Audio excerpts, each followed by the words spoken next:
அக்கா வீட்லாம் மாடெல்லாம் இருக்கனால அங்கே தான் வந்து பால் எப்பவுமே எடுத்துகிட்டு வருவாங்க நைட்டுனால. இப்போ மாடு வந்து மாசமாக இருக்கனால பால் வந்து கம்மியாக தாங்க இருக்குது.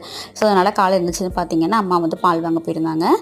இங்கே வந்து பால் பண்ணை இருக்குது, எருமை பால் மாட்டுப்பால் எல்லாமே கிடைக்கும். ஸோ வாங்கிட்டு வந்தாங்க அம்மா. அதுக்கப்புறம் நானும் வச்சுட்டு தலை சீவி ஒரு கிளிப் போட்டேன். இங்கே வந்து கிச்சனுக்குள்ளே போய் வந்து நம்ம அம்மாவுக்கு வந்து ஹெல்ப் பண்ணுறதாங்க.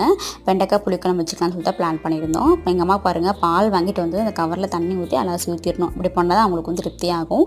புளிக்குழம்புக்காக ஃபஸ்ட்டு எல்லாமே ட்ரையாக வறுத்து எடுத்து வச்சுருந்தாங்க. சீரகம், கருவேப்பிலை, அதுக்கப்புறம் மிளகா, காஞ்ச மிளகா, குறுமிளகு எல்லாம் போட்டு ட்ரையாக வணக்கி எடுத்து வச்சதுக்கப்புறமா கொஞ்சம் ஆயில் விட்டேன். ஒரு 20 சின்ன வெங்காயம், ஒரு 3 பழுத்து தக்காளி போட்டு நல்லா வணக்கி எடுத்து வச்சதுக்கப்புறம் ரெண்டையும் பேஸ்ட் ரெடி பண்ணிடுங்க.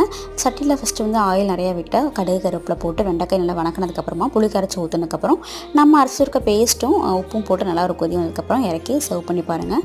டேஸ்ட் வந்து சூப்பராக இருக்கும். நான் அப்படியே சைடில் வந்து ஆம்லேட்டும் போட்டேங்க. ஸோ அன்றைக்கி வந்து லஞ்ச் அண்ட் பிரேக்ஃபாஸ்ட் எல்லாமே வந்து இதுதான் சாப்பிட்டு எடுத்துகிட்டு கிளம்பிட்டேன்.